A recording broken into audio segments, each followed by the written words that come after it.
Welcome to the Elevating Leaders series, where we go beyond the headlines and straight to the people who are redefining insurtech and business transformation. We've caught up with the visionaries and the pioneers that are currently driving the industry forward, bringing you exclusive insights, strategies, and stories you won't hear anywhere else. If you're ready to go deeper, this is your front row seat to the future of insurance. I'm Miguel Edwards, and this is 5 Minutes. You know, Jimmy, one of the things I evangelize a lot about is, technology is technology. Technology is easy. It's the people and the process and the operations that's hard. As you think about your product and integrating, and I'm just going to go to the carrier level because I don't know much about body shops. Sure. I'm from the carrier side. How do you talk to customers about what actually integrating your product looks like in their claims process, and what does that onboarding process look like? Seems like a lot of change. It is, and I'll tell you what, the customers that we sold to, I've never really sold to an institution. Mm-hmm. I'm selling to a person at that institution, right? Yeah. And you got to find that right person that really understands the three principles of what you're looking at.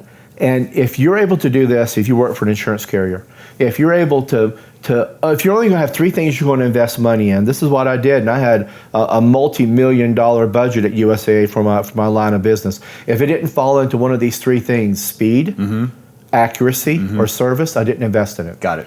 So those are your three principles, and that's what AI can do. So if we now start to talk about a use case, we really want to improve our first notice of loss process. Okay. Number one, you got to know something wrong with it, right?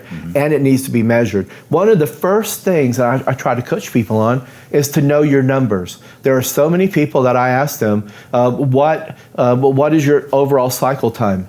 They really don't know it. Yeah. They know the one that's reported to them by a vendor. That's sketchy. Yeah. And a lot of times that is only on those that have had a rental car. What about the non-rental car? 50% of your policies walk through the door with a rental car. The other people don't. So you're blind on those. You don't know. So now that a person doesn't have a rental car, you're going to put them in a bucket that you're not going to measure. No, you measure the one that don't have rental as much as they do. Right. The one that doesn't have rental may not be able to afford it, or they could be a guy like me. I got 5 cars. I don't have rental. Right. I got my rental in my garage. Right. I'm lucky. I'm very, very blessed and lucky for that. Right. So. But at the end of the day, I don't want my cycle time to be longer. Right. Those cars I keep in my garage, I don't want on the street. Yeah. Right? Yeah. That's why I was driving these dailies. Yeah. So it's just as important to me without rental as it is with a person with rental. So to get back to it, I'll veer off on these things. All good. I love the combo. But the thing is that if you know your numbers, that's how you got to start your journey. Okay. You will never, ever be able to do any change, particularly change, once you start to automate it with AI, computer vision, and machine learning, unless you truly know your baseline. I got it. And it's not an external baseline reported to you, it's what you know is your baseline. And then from there, you can now start to say, what if we interject this? What if we have someone that's on our staff that now is responsible? So always have responsibility for what you're saying with integration. Most of the time, the IT integration, it's a falsehood. It's something that sits out there, people blame it on. No, it's people change integration. Yeah, for sure. That's your thing. Yep. Because if you hire a new employee on Monday that don't know the old way, they just take up and they just go at it. They never mention the fact that now AI is doing so-and-so. Right. That's the way. That's all they really know.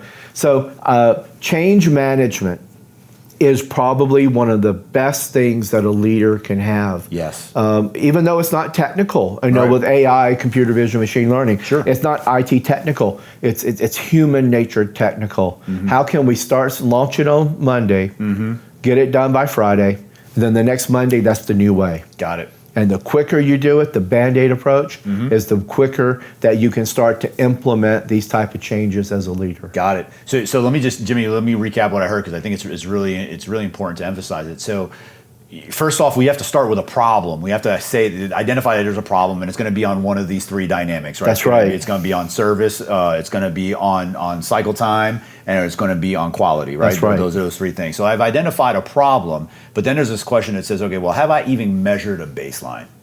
And if I haven't measured a baseline, I probably want to take a pause, take an opportunity to do that before I launch. And then I've got to have an objective, a goal. Like I want to improve that number because I've got a problem with that number. I want to prove it to X, Y, Z.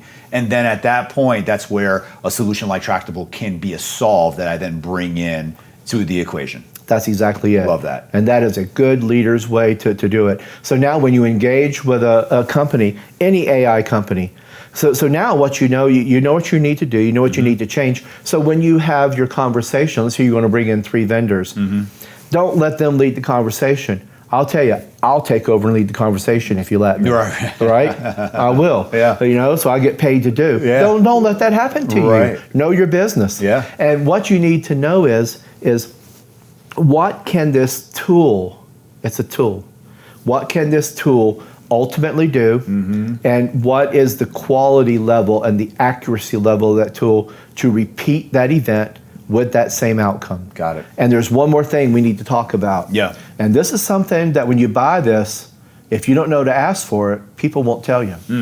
There's an acronym they need to know is H.I.L. HIL. Okay. That means human in the loop. I've talked to some of my competitors, and I know my competitors. I knew my competitors before I entered this space because I ran number 5 auto physical damage business, so I know this business. Sure.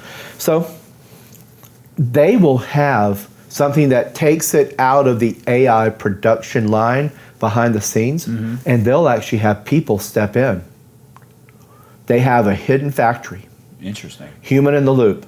So as a good leader that wants to buy this product, you need to say, on this process line, and this where it is, I said, you need, once it leaves me, and you put, go into the vendor, I want to see your process line, and I want you to put in, you give them a red marker. I want you to take this red marker and you poke up there, and you show me wherever you're going to touch it with human in the loop. At 100% of the cases? 100%. Okay. You want to do it that way. Okay. So that way, what you're going to get there, you're going to get authenticity. You're going to get exactly what the product does. You're not going to get something that someone says, oh, this is too complicated for your head. No, it ain't. Yeah. You know that you're now actually transferring some work to probably a lower cost outsource. You're not playing with AI. Right. You're not getting the bargain that, and you also open it up to more variability. So that's really what I was getting back at, is that if you're certain that you know what you want to do, you buy a tool that does it, you want it to have that speed, you want it to have that repeatability and that accuracy of that same outcome every time. Got it. Thank you for joining this episode of 5 Minutes. If you've enjoyed our discussion, we'd love for you to share it with anyone else you think might find it interesting. Also, please subscribe on whatever podcast platform you're listening on and hit that bell to stay on top of the game with our practical 5-minute episodes. We look forward to seeing you again next week.